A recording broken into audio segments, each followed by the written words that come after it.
Hello everyone, welcome to Bioverse life sciences. आज का हमारा वीडियो है ड्रोसोफिला के बारे में, जिसमें हम ड्रोसोफिला के बेसिक्स को डिस्कस करने वाले हैं। ड्रोसोफिला बहुत ही इंपॉर्टेंट पार्ट है डेवलपमेंटल बायोलॉजी का, जिसमें काफ़ी क्वेश्चंस भी पूछे जाते हैं CSIR नेट में। तो ड्रोसोफिला के एक बेसिक स्ट्रक्चर, एक बेसिक ओवरव्यू के बारे में आज के वीडियो में हम पढ़ेंगे। तो चलिए स्टार्ट करते हैं। Very warm welcome to everyone, welcome to Bioverse life sciences. तो हम स्टार्ट करते हैं the genetics of axis specification in Drosophila. Drosophila में एक्सिस स्पेसिफिकेशन की जेनेटिक्स क्या है। तो एक्सिस स्पेसिफिकेशन को पढ़ने से पहले हम देखते हैं कुछ एक पॉइंट्स जो कि ड्रोसोफिला के बारे में हमें बताते हैं, कैसे ब्रीड करती है, कैसे डेवलप करती है, उसका एक बेसिक क्या है। So drosophila is easy to breed, काफ़ी इजी होता है इसको ब्रीड कराना। Hardy, prolific and tolerant of diverse conditions. ये एक ऐसी फ्लाई है, इसको फ्रूट फ्लाई भी बोला जाता है, और ये काफ़ी डाइवर्स कंडीशंस में भी अपने आप को डेवलप कर लेती है और सरवाइव कर पाती है।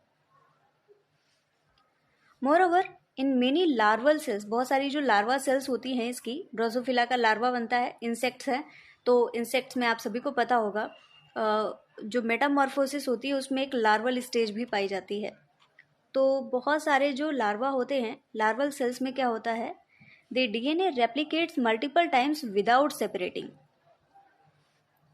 ऐसे क्या है, DNA है, रेप्लिकेशन होता है, सेपरेट हो जाते हैं स्ट्रैंड और फिर रेप्लिकेट हो जाते हैं। लेकिन ड्रोसोफिला में ये देखा गया है कि DNA का रेप्लिकेशन होता है, कई बार रेप्लिकेशन हो जाता है और सेपरेशन नहीं होता है। This leaves hundreds of strands of DNA adjacent to each other. बहुत सारे DNA के स्ट्रैंड्स हो जाते हैं जो कि एक दूसरे के आसपास ही, क्योंकि इनमें सेपरेशन नहीं हुआ है और रेप्लिकेशन हुए जा रहा है, तो DNA के बहुत सारे स्ट्रैंड्स बन जाते हैं।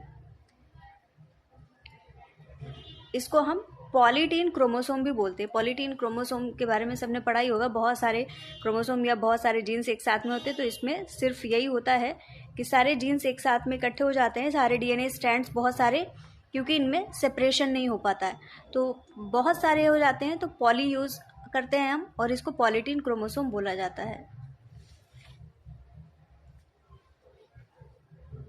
The development of fruit fly is extremely rapid, बहुत रैपिड है, बहुत जल्दी ग्रो करती है। And its body axis are specified by factors in the maternal cytoplasm. इसकी बॉडी एक्सिस का फॉर्मेशन कैसा होता है, मैटरनल साइटोप्लाज्म में जो मदर है, या मैटरनल साइटोप्लाज्म जो मदर से आया है, उसमें बहुत सारे फैक्टर्स होते हैं जिनको कि हम ट्रांसक्रिप्शन फैक्टर्स बोल सकते हैं।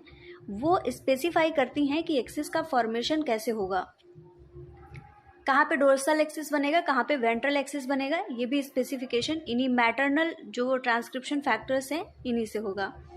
Even before the sperm इंटर्स the egg, और ये स्पेसिफिकेशन कब हो जाता है, जब जो स्पर्म है और एग है, ये फ्यूजन से पहले ही ये स्पेसिफिकेशन हो जाता है।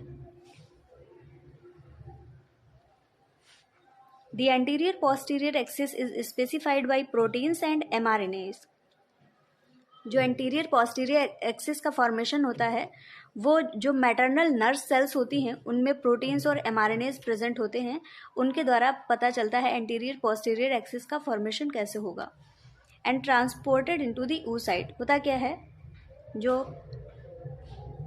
मैटरनल नर्व सेल्स होती हैं, मैटरनल नर्व सेल्स कुछ प्रोटीन्स और mRNAs बनाती हैं, जो कि oocyte में, एग में ट्रांसप्लांट कर दिए जाते हैं, ट्रांसपोर्ट हो जाते हैं एग में। और फिर ये प्रोटीन और mRNA जो होते हैं, ये इंटीरियर और पोस्टीरियर एक्सिस का फॉर्मेशन करा देते हैं, such that each reason of egg contains different ratio of anterior and posterior promoting proteins. जो ट्रांसपोर्ट होता है प्रोटीन्स एंड mRNAs का, ये इस तरीके से होता है कि एंटीरियर और पोस्टीरियर एक्सिस प्रमोटिंग जो प्रोटीन्स हैं उनका अलग अलग रेशियो हर एक अलग अलग जगह पे जाए, ताकि स्पेसिफाई किया जा सके कि कहाँ पे एंटीरियर एक्सिस बननी है, कहाँ पे पोस्टीरियर। तो यहाँ पे देखिएगा, एक मैं एनिमेशन के थ्रू दिखाती हूँ। जो ये स्पर्म है और ये एग है। अभी यहाँ पे बिफोर फर्टिलाइजेशन क्या होता है, यहाँ पे कुछ ट्रांसक्रिप्शन फैक्टर्स होते हैं, प्रोटीन्स एंड mRNAs होते हैं, जिनको कि मैटरनल साइटोप्लाज्म के हम फैक्टर्स बोलते हैं। ये फैक्टर्स क्या करते हैं, ये बॉडी एक्सिस का स्पेसिफिकेशन कराते हैं। ये जो फैक्टर्स हैं, कुछ ट्रांसक्रिप्शन फैक्टर्स जो कि मैटरनल फैक्टर्स होते हैं, जो कि oocyte में ट्रांसपोर्ट होते हैं मदर से, ये बॉडी एक्सिस का स्पेसिफिकेशन कराते हैं। Eventually gradient of these proteins, ये जो प्रोटीन्स और mRNAs हैं, ट्रांसक्रिप्शन फैक्टर्स हैं, इनका जो ग्रेडियंट होता है, ग्रेडियंट मतलब कहीं पे ज़्यादा है कहीं पे कम है, कभी ज़्यादा है तो एंटीरियर बना रहा है या कम है तो एंटीरियर बना रहा है, अपोजिट है तो पोस्टीरियर बना रहा है। तो एक ग्रेडियंट होता है, ग्रेडियंट का मतलब कंसंट्रेशन पे डिपेंडेंट होके। तो जो इनका ग्रेडियंट होता है, कंसंट्रेशन होता है इन प्रोटीन्स का, वो कंट्रोल करता है a set of transcription factor, बहुत सारे ट्रांसक्रिप्शन फैक्टर्स को, जिनको कि होम्योटिक प्रोटीन्स बोला जाता है। ये जो होम्योटिक प्रोटीन्स होते हैं, that specify the structures to be formed by each segment of the adult fly. Drosophila की बॉडी में बहुत सारे सेगमेंट्स होते हैं। इन सेगमेंट्स का फॉर्मेशन कैसे होगा, ये डिसाइड होता है होम्योटिक प्रोटीन्स के द्वारा, होम्योटिक जीन्स के द्वारा। तो होम्योटिक प्रोटीन्स का फॉर्मेशन कराते हैं ये जो ग्रेडियंट प्रेजेंट होते हैं बहुत सारे, और बहुत सारे ये ट्रांसक्रिप्शन फैक्टर्स को रेगुलेट करते हैं, जो कि अल्टीमेटली होम्योटिक प्रोटीन्स को बनाते हैं। अभी देखिएगा, ये मैटरनल नर्व सेल है। मैटरनल नर्व सेल बहुत सारे प्रोटीन्स एंड mRNAs बनाती है। ये प्रोटीन एंड mRNAs oocyte में ट्रांसफ़र कर दिए जाते हैं, ट्रांसपोर्ट कर दिए जाते हैं।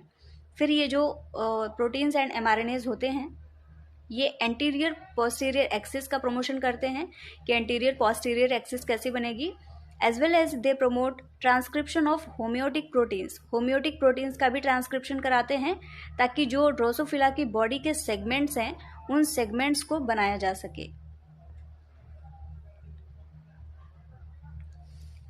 The dorsal ventral axis is also initiated in the egg. जो एंटीरियर पोस्टीरियर अभी आपने देखा कि oocyte मतलब एग में स्टार्ट होता है एंटीरियर पोस्टीरियर एक्सिस का फॉर्मेशन। तो जो डोर्सल वेंट्रल है, ये भी एग में ही स्टार्ट होता है, which sends a signal to its surrounding follicle sales.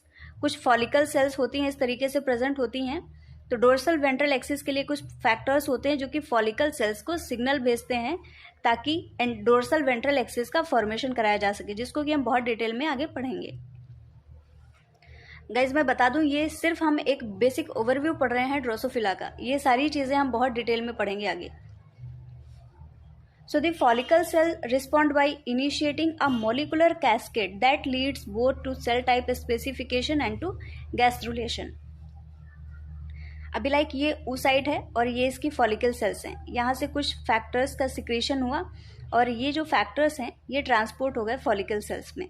अब फॉलिकल सेल्स एक्टिवेट हो गई और एक मॉलिकुलर कैस्केड इन्होंने स्टार्ट कर दिया। कैस्केड का मतलब होता है कि बहुत सारी प्रोसेस वन बाय वन चलती जाती हैं। एक ने एक को एक्टिवेट किया, उसने अगले को किया और अगले ने अगले को किया, और इसी तरीके से सेल टाइप का स्पेसिफिकेशन होता है। और फाइनली यहाँ पे गैस्ट्रुलेशन की प्रोसेस होती है, जिसमें कि डोर्सल वेंट्रल एक्सिस का फॉर्मेशन हो जाता है। ओके, तो आगे आते हैं। कोऑर्डिनेटेड एक्टिनोमाइसिन एरेज, कुछ एक्टिनोमाइसिस एरेज भी होते हैं, distributed along the anterior to posterior axis of the midline force the formation of the ventral furrow during gastrulation. कुछ एक्टिनोमाइसिन्स होते हैं जो कि एंटीरियर पोस्टीरियर एक्सिस में फैले रहते हैं, जो कि वेंट्रल फरो का फॉर्मेशन कराते हैं गैस्ट्रुलेशन की प्रक्रिया के दौरान। जब गैस्ट्रुलेशन हो रहा होता है तब ये एक्टिनोमाइसिन एरेज आते हैं और ये वेंट्रल फरो का फॉर्मेशन करा देते हैं, जिससे कि वेंट्रल एक्सिस का फॉर्मेशन होता है। Specific organs form at the intersection of the anterior posterior axis and the dorsal ventral axis. होता क्या है, जो इंटरसेक्शन होता है जहाँ पे एंटीरियर पोस्टीरियर और डोर्सल वेंट्रल एक्सिस इंटरसेक्ट करती है, वहाँ पे बहुत सारे स्पेसिफिक ऑर्गन्स का फॉर्मेशन हो जाता है। तो बाकी इसकी जो डिटेल है, पहले मैं फ्लाई दिखा देती हूँ आपको। इस तरीके से होती है। इसमें ये हेड रीजन होता है, ये थोरेक्स रीजन होता है, जिसके कि बहुत सारे पार्ट्स होते हैं। तो बाकी चीज़ें हम डिटेल में डिस्कस करेंगे इनके बारे में। मिलते हैं आपसे नेक्स्ट लेक्चर के लिए, तब तक के लिए thank you very much everyone. Thank you for watching this video. अगर आपको वीडियो हेल्पफुल लगा हो, आपकी हेल्प हुई हो, आप हमारी भी हेल्प कर सकते हैं, चैनल को सब्सक्राइब कर दें। Thank you very much everyone.